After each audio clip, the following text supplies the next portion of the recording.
Isa bukan anak Allah, tetapi Allah dan Al-Masih putra Maryam, adalah Tuhan yang Maha Esa. Quran Surah 9, At-Taubah ayat 30-31. Itulah sebenarnya pemahaman di banyak ayat-ayat Al-Quran. Akan tetapi agak berbeda dengan apa yang dipahami oleh Kristen pada umumnya yang mengatakan Yesus adalah anak Allah, dengan pengertian Yesus berasal dari Allah, sebab dia adalah firman-Nya. Al-Quran menolak sebutan Isa adalah anak Allah. Sebab jika Isa disebut anak Allah maka itu namanya Isa seperti sosok lain yang telah dipersekutukan dengan Allah. Itulah sebabnya ada ayat yang berkata, katakanlah, dialah Allah yang Maha Esa. Surat 112, Al-Ikhlas, ayat 1. Dia tidak beranak, dan tiada pula diperanakan. Surat 112, Al-Ikhlas, ayat 3. Namun berbeda dengan pemahaman umat muslim dengan apa yang saya sebutkan di atas, yang menyangkal ketuhanan Isa, karena pada dasarnya muslim beriman kepada tafsir para ulama mereka, bukan kepada Al-Quran.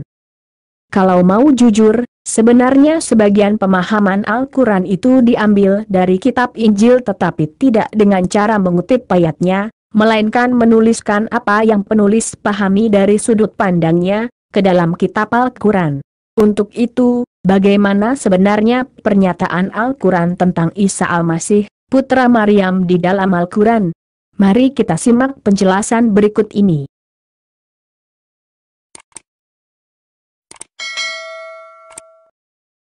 Isa Al-Masih menurut Al-Quran. Yang dibahas dalam video ini adalah asal-usul Isa Al-Masih menurut Al-Quran. Ilmu sains menjelaskan siapa Isa. Al-Quran mengakui Isa memiliki sifat ilahi. Tujuan kedatangan Isa. Isa Al-Masih adalah Tuhan. Ayat-ayat tentang Isa yang bertentangan. Tidak ada seorang nabi yang sama seperti Isa. Asal-usul Isa Al-Masih menurut Al-Quran. Isa adalah firman Allah dan roh dari Allah. Al-Quran mengakui bahwa Isa adalah firman Allah dan roh dari Allah, seperti berikut ini.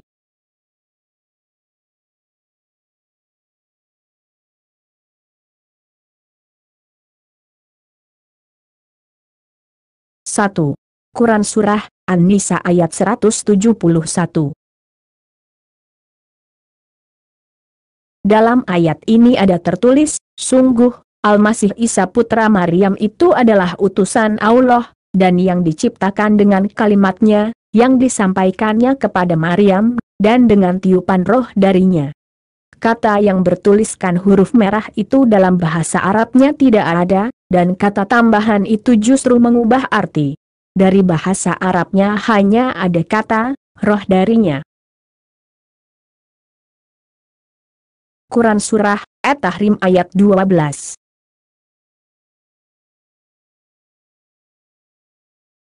Dalam ayat ini ada tertulis, dan Maryam putri Imran yang memelihara kehormatannya, maka kami tiupkan ke dalam rahimnya sebagian dari roh ciptaan kami. Kata yang bertuliskan huruf merah itu bisa diabaikan, sebab dalam bahasa Arabnya tidak ada, dan kata tambahan itu justru mengubah arti. Berdasarkan ayat dalam bahasa Arabnya hanya ada kata, roh kami. Pada ayat ini, Al-Quran mengakui bahwa Isa adalah roh dari Allah. Quran Surah Al-Anbiya, ayat 91. Dan ingatlah kisah Maryam yang memelihara kehormatannya, lalu kami tiupkan roh dari kami ke dalam tubuhnya, kami jadikan dia dan anaknya sebagai tanda kebesaran Allah bagi seluruh alam. Pada ayat ini, Al-Quran mengakui bahwa Isa adalah roh dari Allah. Isa adalah firman Allah dalam surah An-Nisa ayat 171.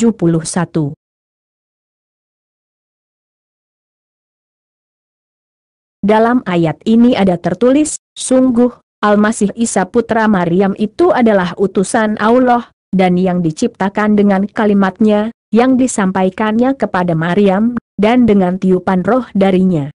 Kata yang bertuliskan huruf merah itu bisa diabaikan, sebab dalam bahasa Arabnya tidak ada, dan kata tambahan itu justru mengubah arti. Berdasarkan dari bahasa Arabnya hanya ada kata, kalimatnya.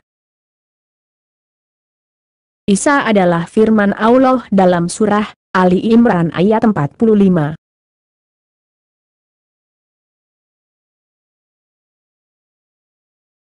Dalam ayat ini ada tertulis, "Wahai Maryam, sesungguhnya Allah menyampaikan kabar gembira kepadamu tentang sebuah kalimat darinya, yaitu seorang putra, namanya Al-Masih Isa putra Maryam."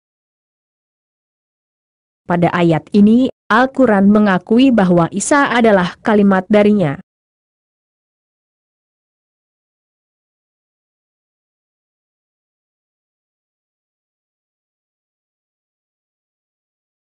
Dalam ayat ini ada tertulis, dia Maryam berkata, "Ya Tuhanku, bagaimana mungkin aku akan mempunyai anak, padahal tidak ada seorang laki-laki pun yang menyentuhku?"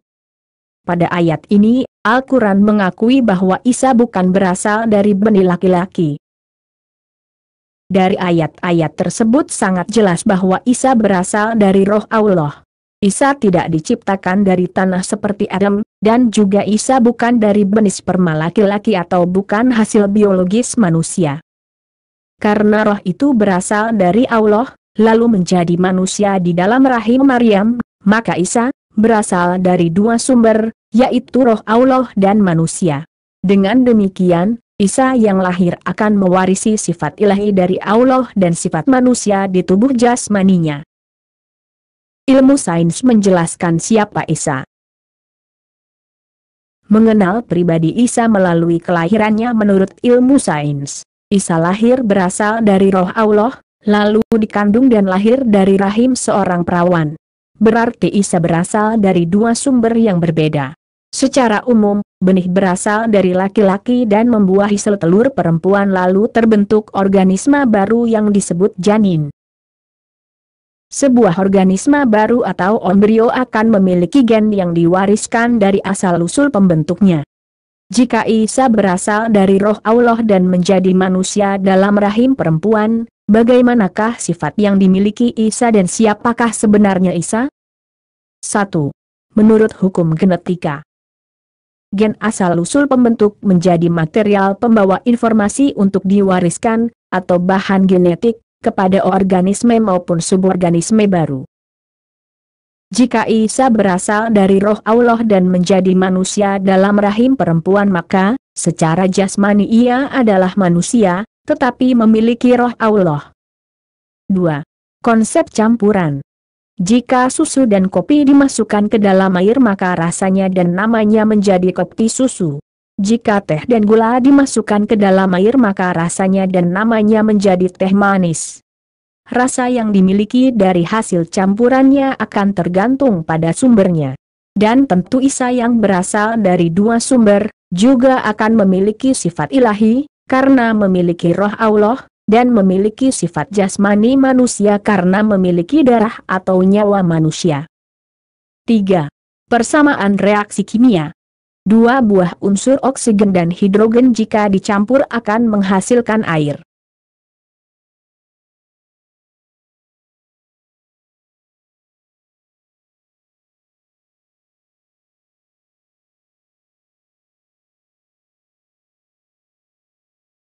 Di ruas kiri dan ruas kanan sama-sama memiliki unsur oksigen dan hidrogen dengan jumlahnya yang sama, walaupun sebelah kiri adalah wujud gas dan sebelah kanan adalah air. Kalau Isa berasal dari roh Allah dan manusia, maka Isa memiliki sifat ilahi dan sifat manusia. Karena sifat ilahi itulah Isa disebut Tuhan. Keturunan secara jasmani, Isa memiliki darah manusia, bertumbuh, merasa lapar, haus, dan lain-lain. 4. Persamaan matematika dalam bentuk penjumlahan. Penjumlahan bilangan yang memiliki dua bilangan variabel yang berbeda, maka jumlah bilangan antara ruas kiri dan kanan tetap sama. Misalnya,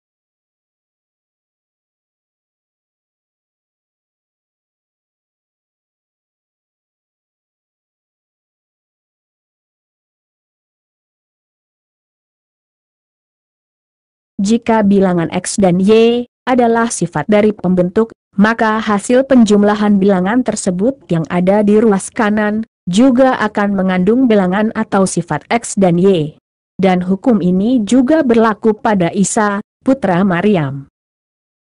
Al-Quran mengakui Isa memiliki sifat ilahi. Pernyataan Al-Quran tentang keilahian Isa, Isa putra Maryam, seorang terkemuka di dunia dan di akhirat. Isa itu benar-benar memberikan pengetahuan tentang hari kiamat. Isa menciptakan burung dari tanah. Isa diperkuat dengan Ruhul Kudus. Isa adalah jalan yang lurus, sebagai saksi di hari kiamat, manusia suci, dan lain-lain. Isa seorang terkemuka di dunia dan di akhirat. Quran Surah Az-Zukhruf ayat 61. Ingatlah, ketika para malaikat berkata, "Wahai Maryam, sesungguhnya Allah menyampaikan kabar gembira kepadamu tentang sebuah kalimat atau firman darinya, yaitu seorang putra, namanya Al-Masih Isa putra Maryam, seorang terkemuka di dunia dan di akhirat, dan termasuk orang-orang yang didekatkan kepada Allah." Jikalau Isa adalah seorang terkemuka di dunia dan di akhirat, bukankah Isa adalah penguasa dunia dan akhirat? Sedangkan penguasa dunia saja manusia tidak mampu, apalagi di akhirat. Dunia dan akhirat ada dalam kuasa Allah dan Isa putra Maryam, Tuhan yang Maha Esa. Sedangkan manusia hanyalah makhluk ciptaan yang hanya tunduk kepada Allah. Isa menjadi pertanda akan datangnya hari kiamat. Quran Surah Az-Zukhruf ayat 61. Dan sungguh, dia, Isa itu, benar-benar menjadi pertanda akan datangnya hari kiamat. Karena itu, janganlah kamu ragu-ragu tentang kiamat itu, dan ikutilah aku. Inilah jalan yang lurus. Hari kiamat adalah urusan Allah, bukan urusan manusia. Jika Isa itu benar-benar menjadi pertanda akan datangnya hari kiamat, bukankah Isa adalah Tuhan? Jalan artinya penghubung. Allah bukan penghubung, tetapi tujuan. Yang menjadi penghubung adalah firman-Nya, yaitu Isa. Isa datang sebagai tanda dari Tuhan. Quran Surah Ali Imran ayat 49. Dan sebagai rasul kepada Bani Israel, dia berkata, "Aku telah datang kepada kamu dengan sebuah tanda dari Tuhanmu, yaitu aku membuatkan bagimu dari tanah berbentuk seperti burung, lalu aku meniupnya, maka ia menjadi seekor burung dengan izin Allah." Isa datang ke dunia sebagai tanda dari Tuhan. Isa menciptakan burung dari tanah. Padahal Al-Quran berkata, "Sesungguhnya segala yang kamu seru selain Allah tidak dapat menciptakan seekor lalat pun, walaupun mereka bersatu untuk menciptakannya." Quran Surah Al-Hajj ayat 73. Dengan mampunya Isa menciptakan burung dari tanah, satu bukti kalau Allah dan Isa adalah Tuhan yang Maha Esa. Quran Surah At-Taubah ayat 31. Isa menciptakan burung dari tanah. Quran Surah Al-Maidah ayat 110.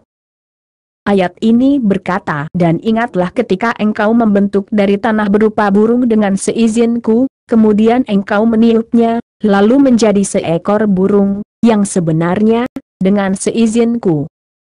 Ayat ini mengabarkan bahwa Isa menciptakan burung dari tanah. Isa diperkuat dengan Ruhul Kudus. Kudus artinya suci atau murni. Ruhul Kudus berarti ruh yang suci. Kata kudus digunakan kepada Allah, bukan kepada manusia atau makhluk. Kalau disebut orang yang kudus berarti orang yang suci secara ilahi. Kesucian wanita tidak pernah dikatakan dengan kekudusan wanita, karena kesucian di sini bersifat jasmani, atau berhubungan dengan makhluk. Isa diperkuat dengan Ruhul Kudus. Quran Surah Al-Baqarah ayat 87. Di dalam ayat ini ada tertulis Isa putra Maryam bukti-bukti kebenaran serta kami perkuat dia dengan Rohul Kudus, Jibril.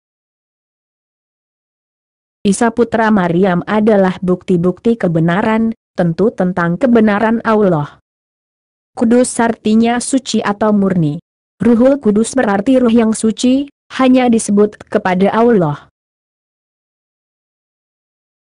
Kalau Jibril adalah malaikat yang diciptakan dari cahaya, dalam hadis, mengapa Jibril ditafsirkan sebagai Rohul Kudus? Bukankah itu tafsir yang keliru? Ulama Muslim menafsirkan Ruhul Kudus dengan Jibril. Ini adalah tafsir yang keliru. Isa diperkuat dengan Ruhul Kudus. Quran Surah Al-Baqarah ayat 253. Pada ayat ini, Al-Quran berkata, "Dan kami beri Isa putra Maryam beberapa mukjizat, dan kami perkuat dia dengan Rohul Kudus." Rohul Kudus yang dimaksud sebenarnya adalah roh Allah yang ada pada Isa. Sebab Isa memang berasal dari roh Allah. Isa diperkuat dengan Ruhul Kudus. Quran Surah Al-Maidah ayat 110. Di dalam ayat ini, Al-Quran berkata, "Dan ingatlah ketika Allah berfirman, wahai Isa putra Maryam, ingatlah nikmatku kepadamu dan kepada ibumu, sewaktu aku menguatkanmu dengan Rohul Kudus." Dan seterusnya. Rohul Kudus yang dimaksud adalah roh Allah yang ada pada Isa. Sebab Isa memang berasal dari roh Allah. Isa adalah jalan yang lurus. Jalan adalah penghubung atau perantara ke tempat tujuan. Jalan yang lurus adalah perantara manusia menuju kepada Allah, yaitu firman-Nya, Isa Al-Masih. Dengan demikian, Allah bukan jalan, tetapi Dia adalah tujuan.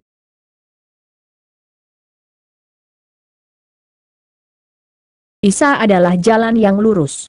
Quran Surah Ali Imran ayat 50-51. Dan sebagai seorang yang membenarkan Taurat yang datang sebelumku, dan agar aku menghalalkan bagi kamu sebagian dari yang telah diharamkan untukmu. Dan aku datang kepadamu membawa suatu tanda, mukjizat, dari Tuhanmu. Karena itu, bertakwalah kepada Allah dan taatlah kepadaku. Sesungguhnya Allah itu Tuhanku dan Tuhanmu, karena itu sembahlah Dia. Inilah jalan yang lurus.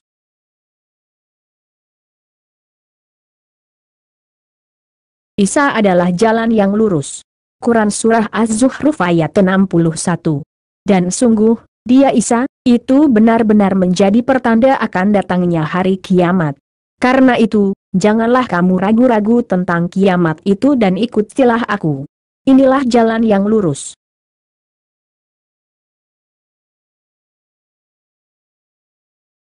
Isa adalah jalan yang lurus. Quran Surah Az-Zukhruf ayat 63-64. Dan ketika Isa datang membawa keterangan, dia berkata, "Sungguh, aku datang kepadamu dengan membawa hikmah dan untuk menjelaskan kepadamu sebagian dari apa yang kamu perselisihkan, maka bertakwalah kepada Allah dan taatlah kepadaku. Sungguh Allah, Dia Tuhanku dan Tuhanmu, maka sembahlah Dia. Ini adalah jalan yang lurus." Isa adalah jalan yang lurus. Quran Surah Ali Imran ayat 50-51. Dan sebagai seorang yang membenarkan Taurat yang datang sebelumku, dan agar aku menghalalkan bagi kamu sebagian dari yang telah diharamkan untukmu. Dan aku datang kepadamu membawa suatu tanda atau mukjizat dari Tuhanmu. Karena itu, bertakwalah kepada Allah dan taatlah kepadaku. Sesungguhnya Allah itu Tuhanku dan Tuhanmu, karena itu sembahlah Dia. Inilah jalan yang lurus.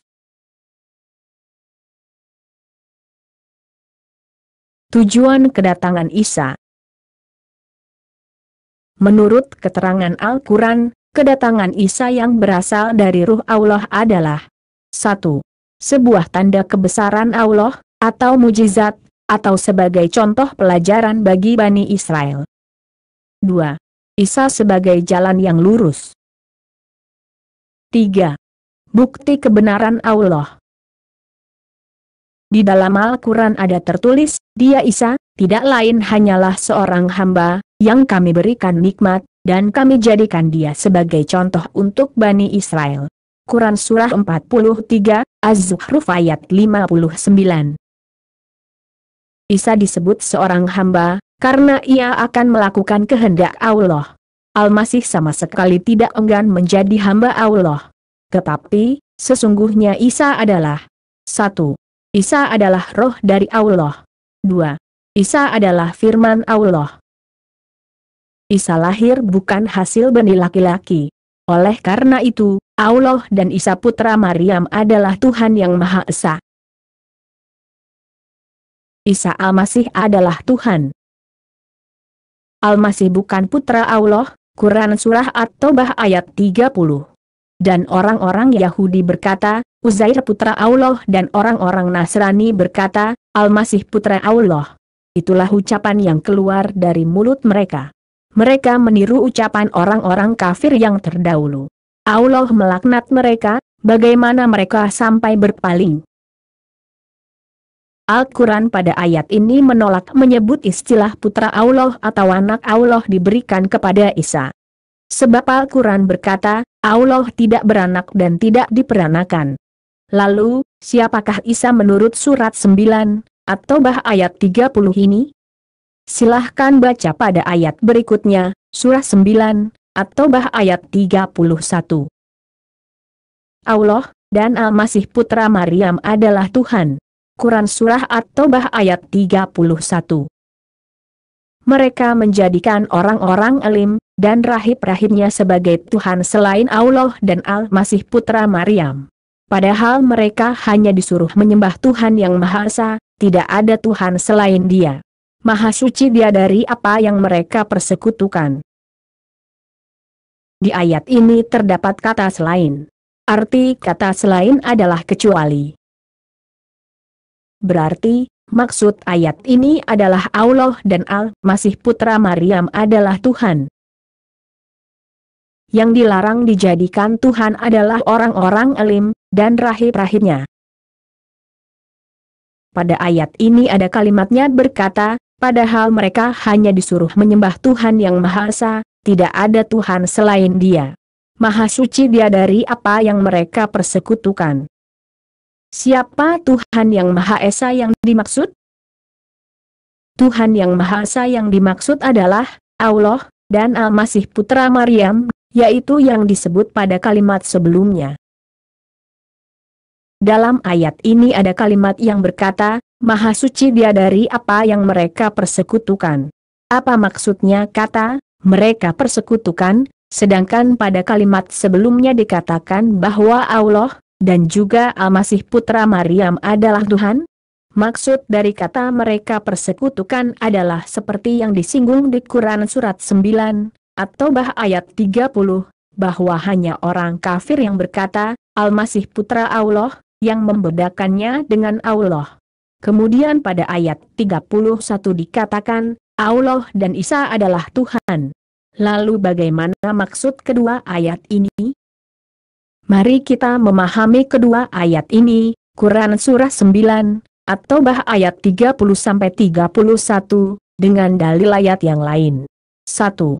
Quran Surah 9, At-Taubah ayat 31 berkata, Allah, dan juga Al-Masih putra Maryam adalah Tuhan. 2. Quran Surah 4, An-Nisa ayat 171 berkata, janganlah kamu mengatakan, Tuhan itu tiga, berhentilah dari ucapan itu. Itu lebih baik bagimu.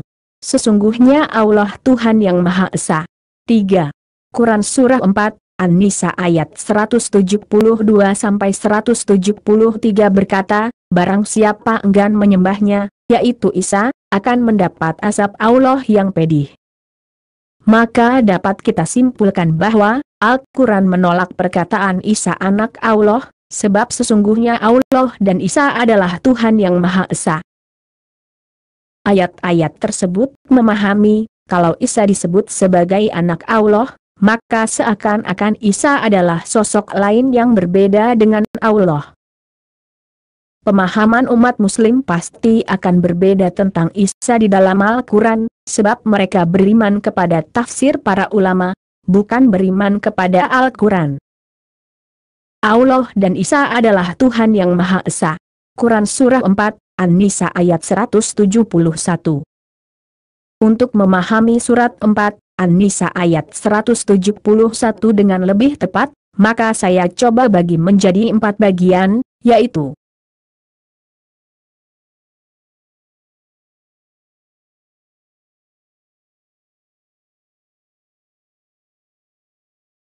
Wahai ahli kitab, janganlah kamu melampaui batas dalam agamamu, dan janganlah kamu mengatakan terhadap Allah kecuali yang benar. Ini hanyalah berupa himbauan atau anjuran, supaya mengatakan yang benar sesuai batas dalam agama, dan janganlah mengatakan sesuatu terhadap Allah kecuali yang benar. Karena kata-kata dalam kurung yang saya beri warna merah adalah kata-kata tambahan yang tidak ada dalam bahasa aslinya, dan ternyata mengubah arti, maka kata-kata tersebut saya abaikan.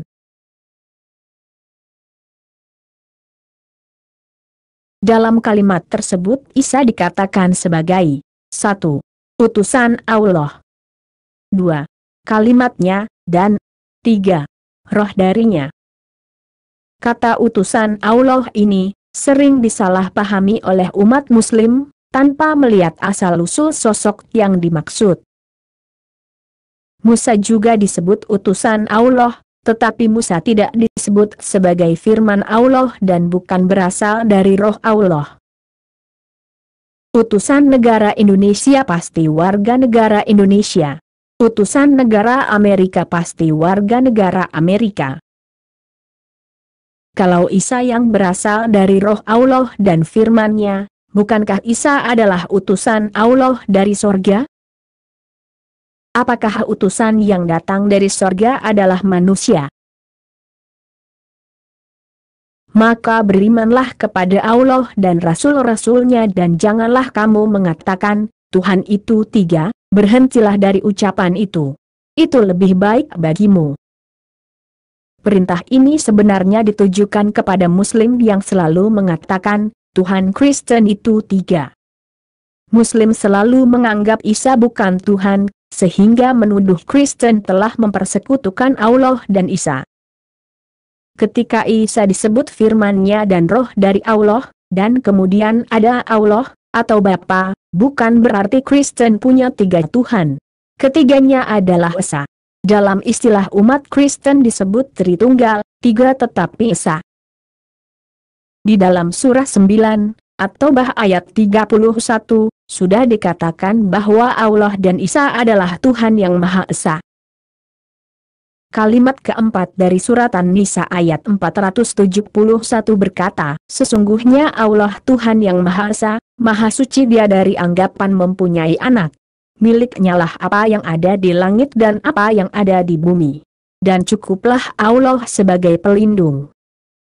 Ayat ini menolak jika Isa disebut anak Allah, seperti yang tertulis dalam surah 9, atau bah ayat 30. Sebab Allah dan Isa adalah Tuhan yang Maha Esa. Menurut Al-Quran, kalau Isa disebut anak Allah, maka seolah-olah ada 2 sosok Tuhan yang dipersekutukan. Dan penolakan akan pernyataan Allah memiliki anak ini juga terkait dengan kalimat yang ketiga, yang berkata, janganlah kamu mengatakan, Tuhan itu 3, yaitu apa yang disebut pada kalimat kedua bahwa Isa juga disebut firman-Nya dan roh-Nya. Jika Isa, yaitu firman-Nya dan roh-Nya dikatakan sebagai anak, maka Allah dan Isa seakan-akan ada 3 Tuhan. Isa bukan anak Allah. Sebab, Allah dan Isa adalah Tuhan yang Maha Esa. Allah dan Isa adalah Tuhan yang Maha Esa. Quran Surah 4, An-Nisa ayat 172. Al-Masih sama sekali tidak enggan menjadi hamba Allah, dan begitu pula para malaikat yang terdekat kepada Allah. Dan barang siapa enggan menyembahnya dan menyombongkan diri, maka Allah akan mengumpulkan mereka semua kepadanya. Surat 4, An-Nisa ayat 172 ini masih memiliki hubungan dengan ayat 171, yang mana ayat 172 akan menjelaskan atau mempertegas ayat sebelumnya. Ayat ini terbagi dari dua pernyataan. Yang pertama adalah Isa tidak enggan menurunkan derajatnya sebagai hamba Allah. Kedua, supaya tidak enggan menyembah Isa, dan akan mendapat akibat jika enggan menyembahnya dan menyombongkan diri. Al-Masih sama sekali tidak enggan menjadi hamba Allah. Pada pernyataan, Isa tidak enggan menjadi hamba Allah, ini berarti pada dasarnya Isa bukan seorang hamba. Ia sebenarnya seorang yang memiliki derajat yang tinggi, bahkan melampaui malaikat, tetapi dia tidak sombong, rendah hati, dan lain-lain. Ia sebenarnya adalah seorang raja yang merendahkan dirinya datang kepada umatnya. Sebagai contoh, ketika presiden belusukan ke pelosok dan berbaur dengan petani, presiden disebut tidak enggan kepada petani, walaupun sesungguhnya ia seorang presiden. Pada ayat ini tertulis, barang siapa enggan menyembahnya dan menyombongkan diri, maka Allah akan mengumpulkan mereka semua kepadanya. Kata ganti nama dirinya, di sini adalah menunjuk kepada Isa. Perkataan, Isa tidak enggan menjadi hamba Allah, adalah karena ia merendahkan dirinya. Tetapi sebenarnya ia adalah sosok yang harus disembah, yaitu Tuhan. Hukuman kepada yang enggan menyembahnya dan menyombongkan diri. Selanjutnya baca ayat berikutnya, ayat 173. Allah dan Isa adalah Tuhan yang Maha Esa. Quran Surah 4, An-Nisa ayat 173. Adapun orang-orang yang beriman dan mengerjakan kebajikan, Allah akan menyempurnakan pahala bagi mereka dan menambah sebagian dari karunia-Nya. Sedangkan orang-orang yang enggan menyembah Allah dan menyombongkan diri, maka Allah akan mengazab mereka dengan azab yang pedih, dan mereka tidak akan mendapatkan pelindung dan penolong selain Allah. Ayat 173 ini adalah lanjutan dan penjelasan dari ayat 172 tentang yang enggan menyembah Isa. Namun pada ayat ini dikaburkan dengan tambahan kata menyembah Allah. Padahal sebenarnya adalah menyembah Isa. Ayat-ayat tentang Isa yang bertentangan.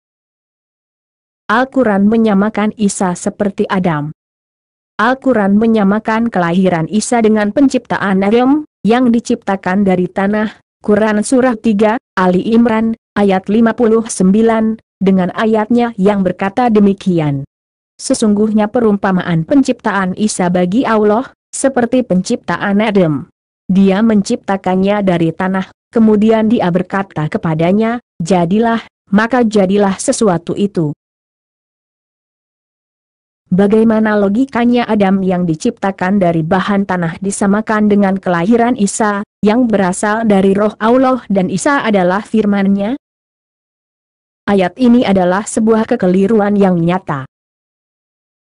Kalau Isa adalah rohnya, dan Isa adalah firman-Nya, tentu Isa adalah gambar Allah sendiri. Isa bukan sosok lain, tetapi jelmaannya. Dengan demikian, Isa bukan makhluk ciptaan, tetapi jelmaan Allah.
tidak ada seorang nabi yang sama seperti Isa.